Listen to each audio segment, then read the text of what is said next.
Je suis le seul Français qui a signé à l'UFC en faisant le chemin du Cage Warrior. Si on m'aurait dit ça début 2023, je suis pas sûr que j'y aurais cru, tu vois. J'aurais dit ouais, peut-être dans les rêves les plus fous, mais c'est que je pensais pas que j'arriverais à faire tout ça là-bas et que je deviendrais une tête de proue de l'organisation et qu'à un moment, limite, l'organisation est gravité autour de moi. Le but, c'est vraiment de rester et de réussir à marquer aussi l'UFC comme j'ai pu marquer au Cage Warrior. De mettre ma santé en jeu, que je mets déjà en jeu, mais de la mettre en jeu contre les plus gros tueurs mondiaux, je préfère que la prime que je prends elle soit équivalente au risque. Mon but, ça a toujours été d'affronter les meilleurs et de faire des super combats, donc ça changera jamais. La première fois où j'ai vu vraiment des Français venir à mes combats, ouais, ça m'a fait bizarre parce que des fois, quand je combattais en France, mes propres potes, ils venaient pas, tu vois.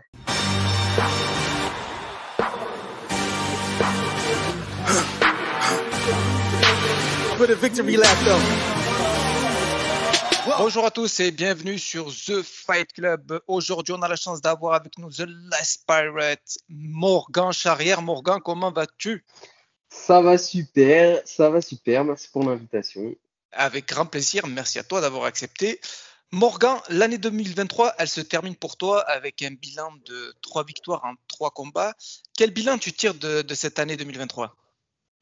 Ça a été une année surprenante, j'ai envie de dire. C'est une année où il s'est passé énormément de choses et où on va dire qu'il y a beaucoup de choses qui se sont concrétisées et il y a eu un grand avancement, mais j'ai envie de dire c'est le travail qui a fini par payer.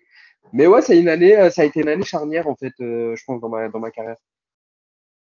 Je suis d'accord avec ça. Je pense que le fait que tu aies signé à l'UFC, ça a créé quelque chose de. Il y a eu un engouement encore plus important pour toi sportivement. Et donc, ça a permis que tu puisses faire tes débuts, surtout à la maison. Après 28 combats, tu signes enfin à l'UFC. Quand tu regardes l'ensemble de ta carrière, est-ce qu'on peut parler de ton plus bel accomplissement? En fait, ça fait partie, je pense, de mes plus beaux accomplissements. En fait, j'essaie de pas trop classer mes accomplissements. Enfin, ce que j'arrive à faire, j'essaie de profiter de chacun d'eux, on va dire, au même niveau. Et du coup, ça fait partie, bien sûr, des grands moments de ma carrière. Mais comme j'en ai connu d'autres, à chaque échelle, on va dire, il y a toujours un moment où t'atteins un peu un grand accomplissement, la première ceinture que tu gagnes, je sais pas, le premier beau KO que tu mets, la première fois que tu touches une belle prime, etc. Tu vois, c'est des accomplissements à chaque fois dans une carrière, c'est un peu des paliers que tu atteins et qui te permettent de passer à la suite. Donc là, c'est un des plus gros accomplissements de ma carrière, forcément. Donc je suis très content. Et comme tu l'as dit, ouais, j'ai fait beaucoup de combats pour y arriver. D'ailleurs, j'en ai plus que 28 des combats parce qu'il en manque sur mon record, etc. Mais je dois être à 30 ou 31 combats professionnels. Donc ouais, ça fait pas mal de combats, pas mal de temps, pas mal d'entraînement pour en arriver là. Donc ouais, je suis très content. Je suis très content. Et justement, tu arrives à l'UFC Paris en incarnant l'arrivée de cette nouvelle génération de Français qui signent à l'UFC.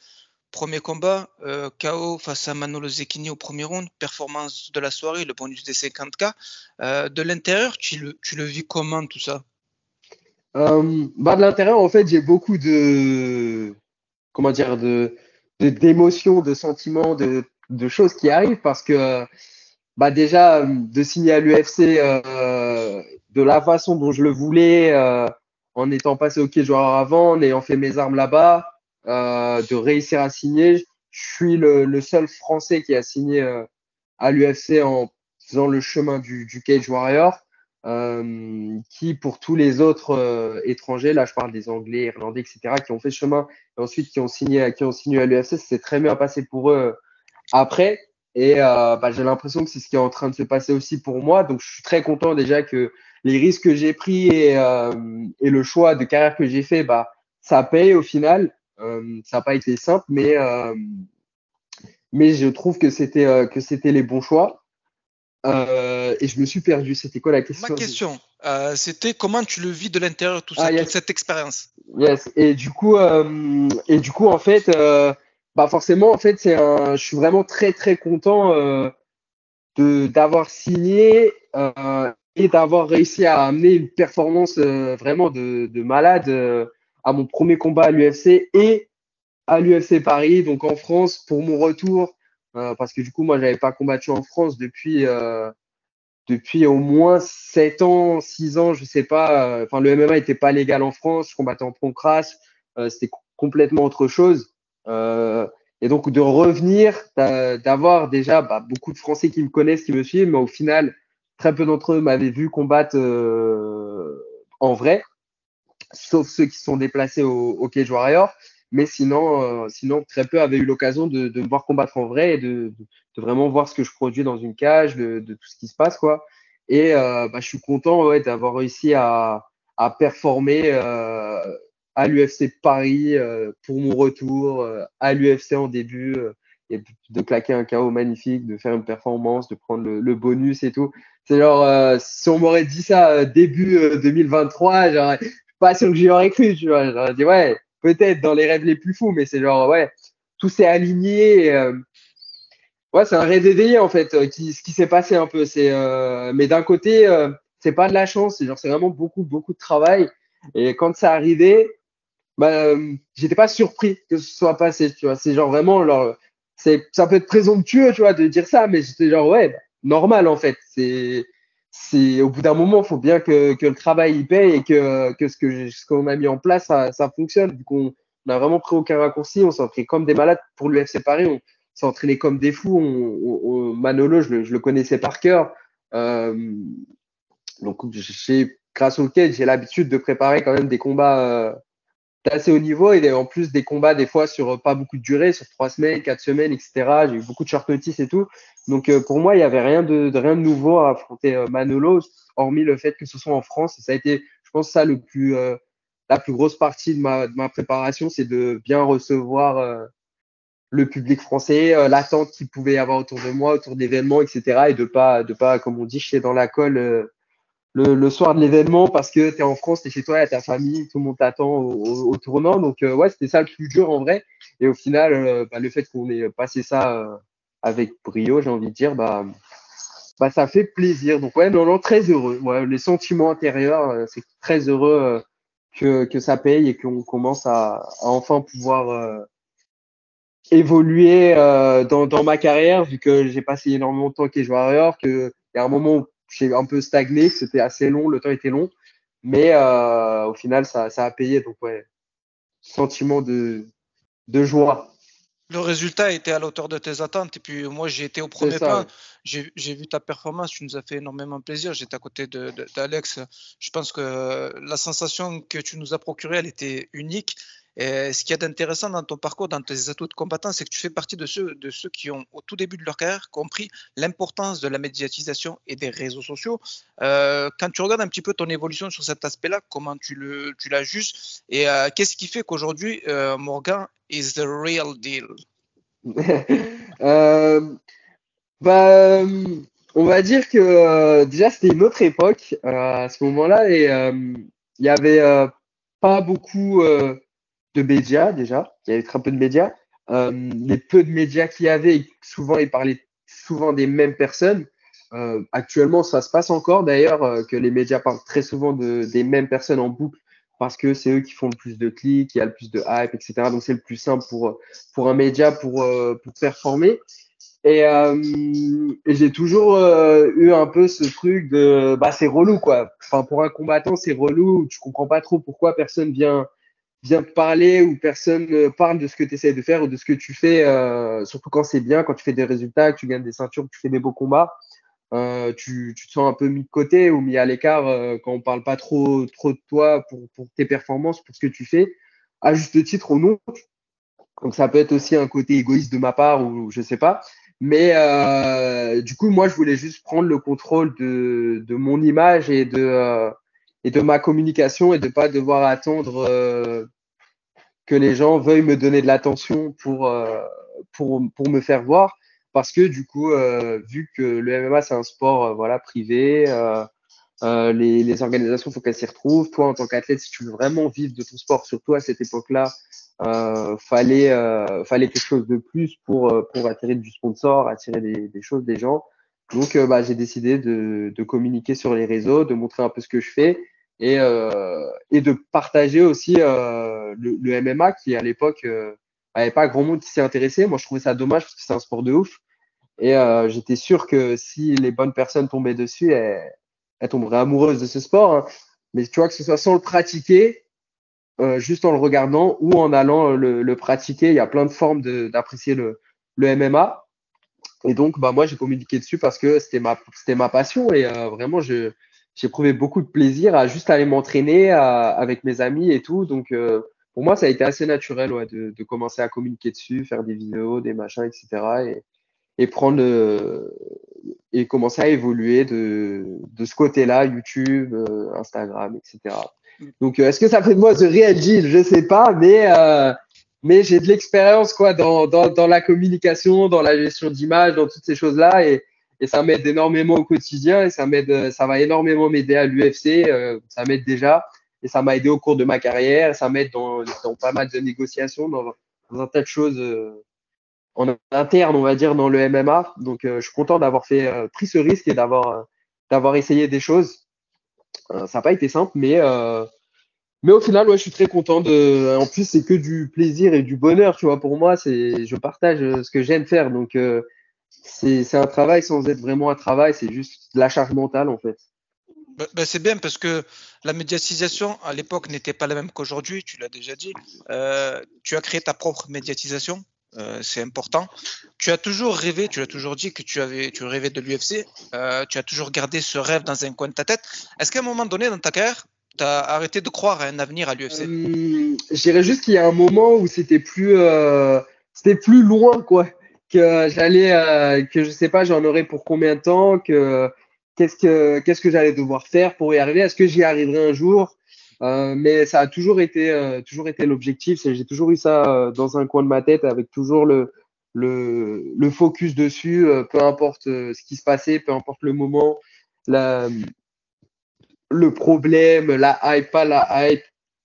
C'est le chemin, quoi. C'est l'aventure. C'est comme ça. Tu sais pas si tu vas y aller. Et même, il y a des gens, toute leur vie, ils seront presque à ça de signer à l'UFC, tu vois, mais personne sait vraiment. Et même là, en étant à l'UFC, tu sais pas vraiment qu'est-ce qui fait pourquoi on te signe, pourquoi on te signe pas. Il y a pas de règle, en fait. Donc vu qu'il n'y a pas de règle, il n'y a pas de, c'est impossible d'y aller etc. Donc, en partant de ce principe, si les mathématiques sont assez simples, il suffit Bien sûr. de gagner et de faire des performances si possible, de faire des beaux finishes, de faire parler de soi. Tu vois, là, c'est un peu c'est la seule recette, on va dire, pour signer à l'UFC. Donc, j'ai toujours eu en tête que si je faisais les choses intelligemment et que j'avais le niveau, parce que bien sûr, il faut le niveau, tôt ou tard, ça arriverait. Je suis encore jeune. Je pense que si j'avais pas signé là, j'avais encore une fenêtre de 3 ans pour signer.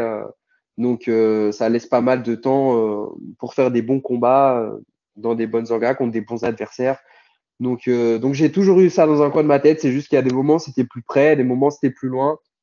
Mais ça a jamais changé ma façon de m'entraîner, de travailler. J'ai toujours gardé comment dire, la même rigueur, la même constance. Bien sûr. Et dans ta carrière, justement, tu as eu beaucoup de hauts, tu as eu des bas. Il y a eu une certaine période où tu as subi pas mal de critiques, que ce soit sur ta chaîne YouTube, sur tes réseaux sociaux. Tu avais dit au micro de Zach Nani que tu avais envie de mettre de côté cet arsenal cet aspect de ton personnage de combattant. Comment tu as traversé toute cette grisaille et comment tu gères aujourd'hui tout ça? C'est quoi ton regard sur les réseaux sociaux quand on a traversé une période aussi complexe? Bah, en fait, je pense qu'avant, je le prenais avec beaucoup de naïveté et je sais pas comment dire, de gentillesse ou de partage, que j'étais assez vraiment dans le partage avec tout le monde, que ce soit ma communauté ou des gens qui me suivaient pas spécialement. J'essayais toujours de prendre du recul, d'essayer de comprendre les critiques, voilà, d'avancer un peu, d'utiliser les réseaux sociaux de la bonne façon parce que ça apporte énormément de choses en fait. Les réseaux, ça te permet de te connecter à énormément de monde, à des gens que tu verrais peut-être pas dans ton cercle privé ou dans là où tu es, parce que forcément tu traînes souvent avec des gens proches de toi, ces gens ils sont proches de gens, mais c'est toujours un peu les mêmes cercles. Les réseaux, ça te permet quand même de parler avec des gens un peu de tous les milieux, un peu partout, d'avoir des avis un peu de tout le monde et d'apprendre énormément de choses. Les réseaux, ça m'a énormément apporté personnellement et professionnellement. J'ai pu découvrir des gens super et découvrir des gens pas super du tout. Mais donc il y a les deux et je pense qu'il y a une époque où bah, forcément moi j'étais très jeune, donc j'étais en train de me construire, de devenir un adulte on va dire. Donc il y a des trucs que tu prends un peu plus naïvement et quand tu te prends la foudre des réseaux, bah tu tombes de haut, surtout quand c'est pas spécialement mérité. Tu vois, jusqu'à aujourd'hui je comprends pas trop qu'est-ce qu'on a pu me reprocher, hormis le fait de chercher à accomplir mes objectifs et de le montrer aux gens. Donc ouais, c'était une période, comme tu dis, de grisaille un peu compliquée. Donc à ce niveau-là, bah, j'ai juste appris à le gérer en fait et à me détacher vraiment des réseaux et de la vie des gens en général, du public, des gens qui sont pas avec moi au quotidien, qui voient pas l'implication que je mets dans l'entraînement, dans ce que j'essaie d'accomplir. Et que derrière le divertissement, derrière les combattants, tu vois, il y a des vraies personnes qui ont des vrais problèmes dans la vie aussi au quotidien. On a des Bien problèmes, sûr. tu vois, on n'est pas des super-héros. Et donc quand tout est accumulé, forcément, ça devient vite compliqué, hein, surtout que perdre en tant qu'athlète, on n'aime pas ça. Je pense que personne n'aime perdre, que ce soit jouer au Monopoly ou perdre une course, tu vois, personne n'aime perdre. Donc tu es le premier à pas bien accuser le coup, quoi. Et quand en plus de ça, bah, tu as des gens qui continuent à t'enterrer, etc., bah, ça fait beaucoup. Ça fait beaucoup. Et ça peut vite être compliqué de se relever de tout ça. Donc ouais, cette période, en vrai, moi, ça m'a permis de grandir et de prendre du recul sur les réseaux et sur le positif et le négatif que ça apporte. Et maintenant, bah, j'ai envie de dire que tant mieux que ça me soit arrivé en vrai, parce que ça m'a permis de changer mon rapport à tout ça et de regarder tout ça de vraiment plus loin et d'attendre vraiment rien du public, de personnes, quoi, de vraiment compter que sur moi et mon entourage proche et qu'au final, il y a que ça qui reste. Donc ça m'a permis de faire du tri. Ça m'a permis de faire du tri. D'accord. Et justement, dans ta carrière de combattant, il y a une organisation en particulier, le Cage Warrior, celle qui, on va dire en quelque sorte, t'a révélé, 9 combats dans l'organisation, 6 victoires, 3 défaites. Quel bilan tu tires de ton aventure au Cage Warrior, sachant que tu as pris la ceinture des featherweight? C'est quoi ton bilan de cette expérience au Cage Warrior?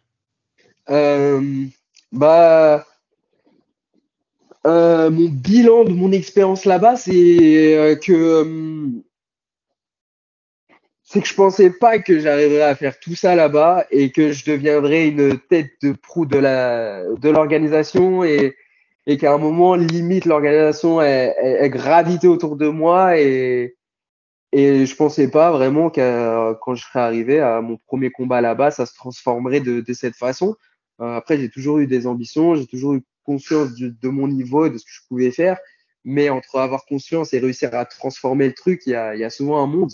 Et le fait qu'au final, bah, au fil des années, bah, ça a vraiment pris, ça a vraiment fonctionné. Et j'ai vraiment écrit une partie de l'histoire du Cage Warrior et mon nom est gravé dans cette organisation à jamais parce que j'ai fait des combats d'anthologie, j'ai créé des rivalités là-bas, j'ai vraiment poussé la scène britannique du coup parce que moi je combattais sur la scène britannique et sur la scène britannique bah ce que j'ai fait et ce que j'ai envie de dire avec mes rivaux là-bas etc tu vois on a vraiment fait une histoire pour le Cage Warrior etc et donc ça ouais je suis très fier parce que ça m'a pour le coup, j'ai vraiment eu une carrière avant l'UFC.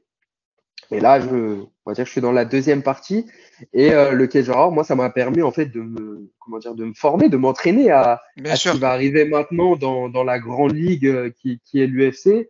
Le cage warrior, c'est vraiment un mini UFC. C'est vraiment leur but, c'est de ensuite envoyer leurs meilleurs talents entre guillemets à l'UFC pour qu'ils brillent et qu'ils deviennent ce qu'ils peuvent devenir. Et moi, le Cage Warrior, je l'ai vraiment pris comme ça, comme mon centre de formation. c'est là-bas où on va dire j'ai appris à faire des combats Fight of the Night, faire des performances, etc. Je crois, je sais pas s'ils y sont encore, mais j'avais des posts Insta carrément après des combats où j'écrivais que je m'entraînais à faire des Fight of the Night ou des KO of the Night pour avoir des bonus. Et au final, bah, tu vois, mon premier combat UFC, c'est un peu juste une répétition de ce qui s'est passé au Cage Warrior avant. Et tout est pareil, en fait. Entre le Cage Warrior et l'UFC, tout est vraiment pareil. Que ce soit. Bon, tout est pareil. C'est pas des aussi grandes salles et d'une aussi grosse production, mais à moindre niveau, c'est la même chose. Ouais, Tu retrouves les mêmes procédés, les mêmes process, les mêmes pesées, les mêmes gens qui s'occupent de toi. Enfin, tout est pareil. ouais, Les mêmes arbitres. Tout est fait pour que le jour où tu fais le transfert, les caméras, les interviews avant les combats, quand tu es main event, tu fais du 5x5, etc. Tout est calqué sur le modèle UFC pour te préparer à l'UFC. Et donc, bah, moi, j'ai eu 9 combats donc là-bas, comme tu as dit, et c'est énorme. Et j'ai eu beaucoup de combats à très haut niveau parce qu'au Cage Warrior, il y a plusieurs types de carrières. Tu as des mecs qui affrontent des mecs pas très forts et puis tu as les autres qui s'affrontent entre eux pour vraiment essayer d'aller à l'UFC. Et là, c'est que du prospect, c'est que des mecs hyper forts qui feront des choses à l'UFC quand ils signeront. Et bah moi, j'étais dans ce mix pendant 5 ans presque. Je prenais tout le temps les meilleurs de ma catégorie, ou les meilleurs du moment, les meilleurs prospects, etc. Et j'ai tout le temps fait des combats d'anthologie. Il y en a aucun qui m'a détruit ou qui m'a lavé de A à Z son combat où je pas pu m'exprimer, où son niveau était trop. Ça a été soit je les finissais, soit on faisait des guerres de 5 rounds et à la fin je perdais à la décision qui était souvent des décisions controversées. Donc sur 3 défaites, il y a 3 décisions controversées. oui. Donc, pour moi, mon passage au Cage Warrior, c'est que du bénéf, c'est vraiment que des beaux souvenirs et des belles histoires, même les plus douloureux et les vols et tout. C'est vraiment ce qui m'a permis d'être qui je suis et d'être comment dire, d'être très positif sur la suite de ce qui va se passer à l'UFC. Donc non, ouais, Cage Warrior, j'en garde que des bons souvenirs et je suis très content d'avoir pris le risque d'aller dans cette organisation et d'y rester, malgré le fait que c'est pas les meilleures primes, que tu prends beaucoup de risques en termes d'adversité pour peut-être pas signer derrière. Mais je suis content d'y avoir cru et que ça a vraiment payé au final.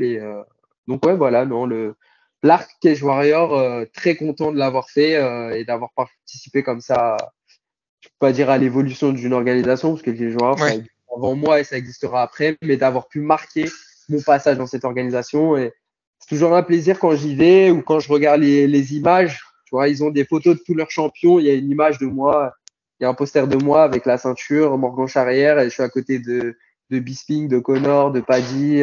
Tu vois, c'est genre, ça veut dire quelque chose. En tout cas, pour moi, Bien ça veut sûr. dire quelque chose. Donc, ouais, très content. Et la suite, justement, c'est quoi pour toi? Est-ce que tu veux prendre le temps? Tu as des noms en tête? Quel objectif tu te fixes? Alors ouais, justement, moi, je veux prendre le temps, je veux prendre mon temps. Bah déjà, je suis encore pas mal jeune. La plupart des mecs dans le top 15, top 5, champions, etc., tu vois, si on doit parler de ce que le public connaît, ils ont 34, 32 ans minimum. Donc ça me laisse encore 4 ans pour arriver à ce niveau-là. J'ai pas envie de mettre la charrue avant les bœufs, d'aller trop vite ou de prendre trop de risques pour rien. Mon but, c'est vraiment de rester et de réussir à marquer aussi l'UFC comme j'ai pu marquer au Cage Warrior et d'y faire mon histoire et d'avoir des belles rivalités, de faire des super combats, etc. Et donc ça se fait en construisant sa carrière, en prenant les bons combats et pas en essayant d'aller trop vite. En tout cas, je pense. Moi, c'est ma façon. Et donc, ouais, mon but, c'est vraiment de prendre combat par combat, pas me projeter trop tôt, pas faire des call-out pour rien, d'avoir l'argent qui suit aussi, d'avoir les primes qui Bien sûr. suivent. Moi, je trouve ça très important. Donc, avant de mettre ma santé en jeu, que je mets déjà en jeu, mais de la mettre en jeu contre les plus gros tueurs mondiaux, je préfère que la prime que je prends elle soit équivalente au risque et que s'il se passe quelque chose ou quoi, bah, j'ai de quoi continuer ma vie et pouvoir rebondir. Donc non, non, surtout qu'une carrière de combattant, ça peut aller très vite vers le haut ou vers le bas. Donc, j'essaie de vraiment prendre chaque moment au maximum et capitaliser dessus, quoi. Vraiment, chaque moment, il n'y a rien de gratuit, il n'y a rien de facile. Chaque combat est dur, d'ailleurs. Ça, c'est un truc que des fois le public peut avoir du mal à comprendre. Ouais, machin, il a pris une chèvre ou machin, lui, il était beaucoup plus fort. Ça, de la théorie, tout ça. Même le bookmaking il a 2, 4 de cote, etc. Ça veut pas dire que tu vas gagner, ça veut pas dire que tu vas pas être blessé, ça veut pas, il y a beaucoup trop de données quand tu combats et il y a aucun combat facile. Il suffit que ce jour-là, tu sois pas bien mentalement ou quoi, tu vas y passer. Il suffit que l'autre, il soit vraiment, vraiment là et c'est pas ton jour. Souvent, ça, c'est soit c'est ton jour, soit c'est pas ton jour. Et nous, on fait tout pour que chaque combat, bah, le soir du combat soit notre jour. Donc, il y a tout ça, toutes ces données à prendre en compte. Et ouais, l'UFC, ça peut aller vite, hein. Tu peux te faire sortir de l'UFC à ton premier contrat, t'es pas sûr d'être gardé et tout. Donc ouais, non, le but c'est d'être intelligent, pas faire d'erreurs, de pas reproduire des erreurs que j'ai pu faire par le passé et de vraiment prendre mon temps et de faire des perfs, faire des bons combats qui ont un sens. Mon but, ça a toujours été d'affronter les meilleurs et de faire des super combats. Donc ça changera jamais. Euh, Après, moi, de toute façon, je suis dépendant de ce que l'UFC prévoit pour moi. Donc, moi, en général, ils vont m'envoyer un adversaire, je vais dire oui, et voilà, j'ai pas spécialement le mot sur l'adversaire. Tant que t'es pas un top 15 ou je sais pas qui, tu peux call out qui tu veux. C'est l'UFC qui décide qui tu vas affronter. Après, bien sûr, il y a le travail des managers dans tout ça, mais c'est quand même eux qui ont la main un peu sur la trajectoire que ta carrière va prendre, sur quels adversaires ils te mettent, s'ils veulent te faire monter vite ou pas. Donc, moi, mon but, c'est juste de réussir à identifier ce qu'ils attendent de moi et de répondre au mieux pour moi et de faire kiffer le public. Donc, voilà. T'as bien raison de vouloir construire ta carrière de manière intelligente, de prendre les étapes les unes après les autres de manière intelligente, de pas griller les étapes, comme peut-être certains ont pu faire auparavant. Tu l'as fait également, tu l'avais dit au Cage Warrior. Quand tu regardes ta personnalité, ton charisme, ta créativité, et que tu regardes également le public américain, est-ce qu'on peut parler d'une connexion avec un match-up parfait? Ah ouais, là, là pour le coup, comment dire, je suis dans le bon bac à poisson là. Là, je suis au bon endroit pour exprimer mon potentiel au maximum, que ce soit dans la cage, en dehors de la cage, interview, enfin tout ce qui touche au monde du combat et au monde du MMA qui est un monde bien à lui. Je pense que ouais, la connexion avec les États-Unis, elle est incroyable et que je plais énormément au public américain. Et j'espère que bah, je vais réussir à continuer à faire ça de la bonne façon pour que à chaque combat, je passe des étapes et que bah, j'aille là où j'arriverai à aller. Mais ouais, non, je pense qu'en termes de connexion, de mentalité, ou je sais pas comment dire, ouais, d'expression de ma créativité et tout, ça va énormément parler ouais, au public américain. Et que il me tarde de combattre aux États-Unis ou en tout cas de pouvoir m'exprimer vraiment sur les horaires américaines et de pouvoir toucher un peu plus leur marché. Mais déjà, au vu de ce qu'ils ont vu à l'UFC Paris, ouais, c'est clair que ça match super. Bien sûr. Et ce qu'il y a d'intéressant dans ton arsenal de combattants, une petite particularité que peu de combattants ont, c'est que toi, tu as une équipe de fanbase qui t'accompagne un petit peu partout dans le monde, notamment au Cage Warrior. Est-ce que toi, tu te rends compte de la dinguerie que c'est? Parce que généralement, ce genre de groupe de fans, ça se produit plus régulièrement, c'est plus banal dans le football. Mm. Ouais, carrément, carrément. Carrément, c'est maxi dinguerie, mais pareil, ça c'est des trucs où tu vois, genre j'ai conscience que c'est vraiment fou qu'il y ait des gens qui viennent et c'est pour ça que je les remercie à chaque fois que bah déjà ils suivent mon aventure. Certains, je sais pas, ils ont vu toutes mes vidéos sur YouTube et qu'en plus bah ils font des efforts financiers et personnels de prendre leur billet d'avion, prendre le billet pour venir me voir combattre, prennent du temps pour moi. Tu vois, c'est vraiment des gens que je connais pas spécialement parce que c'est pas des amis proches, Bien sûr. mais voilà qui viennent sur mes combats et des fois j'ai l'impression qu'ils ça leur tient plus à cœur que vraiment des gens qui sont très proches de moi, tu vois, qui sont vraiment qui sont hyper investis, qui sont très heureux pour moi, quand je gagne, qui sont tristes pour moi quand on perd et tout. Ouais, non, c'est ouf et ça fait hyper plaisir et ça m'a permis de vivre des grands moments et eux aussi, j'ai envie de dire, on se transmet un peu des émotions des deux côtés et c'est ça le sport en vrai. En vrai de vrai, c'est ça le sport, de faire vivre des trucs à des gens à travers toi, à travers d'autres, ça va être à travers leurs équipes de foot. Du coup, comme tu Bien parlais de sûr. foot, ils vivent des émotions, ils vivent des choses à travers de leur équipe de foot et ça peut leur permettre d'avoir, je sais pas, quelque chose à regarder, à s'accrocher, d'avoir une passion. Bien Pour sûr. certains qui trouvent pas trop ce qu'ils aiment et d'avoir un truc à s'accrocher ou qui les motive.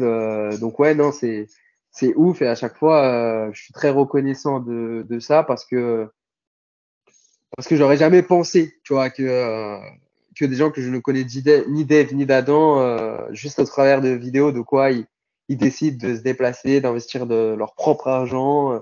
T'en as les pauvres. Ils ont dû payer, je sais pas, deux, trois fois des trucs et combats annulés à chaque fois et tout, tu vois, c'est genre.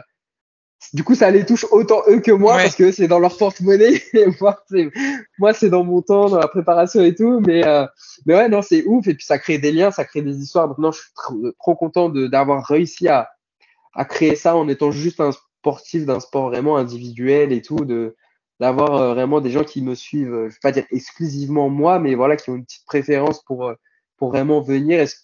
Mon but vraiment quand je faisais mes vidéos et tout, au final, c'était vraiment ça, c'est d'avoir un public qui vienne me voir combat, qui me soutienne. Et du coup, la première fois où j'ai vu vraiment des Français venir à mes combats, ouais, ça m'a fait bizarre parce que des fois, quand je combattais en France, mes propres potes, ils venaient pas, tu vois. Ouais. Alors que, et là, je combattais en Angleterre ou je sais pas où, à Birmingham et tout, bah, t'as des mecs que je connais même pas, ils venaient, ils posaient des ordres de congé et tout. Donc non, ça fait trop plaisir je sais pas, tu te sens un peu important, je sais pas comment dire, mais ouais, ça fait plaisir et surtout après, quand ça se passe bien, que tu arrives à faire des KO, des finishes, derrière, tu vois qu'ils sont hyper heureux. Souvent après, nous, on se voyait à l'hôtel ou on sortait un peu et tout, donc j'ai pu les voir plusieurs fois. Ouais. C'est toujours top, ouais. Il y a vraiment de tout. Tu vois, il y a des petits étudiants qui galèrent, ils sont là. T'en as d'autres, ils ont un taf, ils sont là. T'as des femmes qui sont là. Enfin, tu vois, il y a vraiment de tout et ça Ouais. fait plaisir. Ça fait plaisir de voir que tu touches un peu de tout et que tu représentes énormément de gens et que, au final, tu comprends peut-être pas que pour toi-même. Donc, c'est cool, ouais. Bah, tu peux être fier de l'engouement que tu as su créer autour de toi. En tout cas, moi, j'ai pris un maximum de plaisir à échanger avec toi aujourd'hui. Ça faisait un petit moment que je prenais la tête à à Alex pour organiser l'interview. Moi, tu m'as fait énormément plaisir durant tout au long de ta carrière. À l'UFC, c'était pour moi un accomplissement pour toi. Tu as eu clairement la réussite que tu méritais. Et aujourd'hui, je te souhaite moi le meilleur. J'espère que tu vas gravir les échelons à l'UFC de manière intelligente comme tu le souhaites, et puis que tu pourras un jour, pourquoi pas, arriver à toucher le Graal. Ouais, merci beaucoup. En tout cas, mon but, c'est de tout raser et de faire du plus de bruit possible. Mais intelligemment, tu vois, intelligemment. Mais ouais, merci beaucoup, en tout cas, merci. Merci Morgan.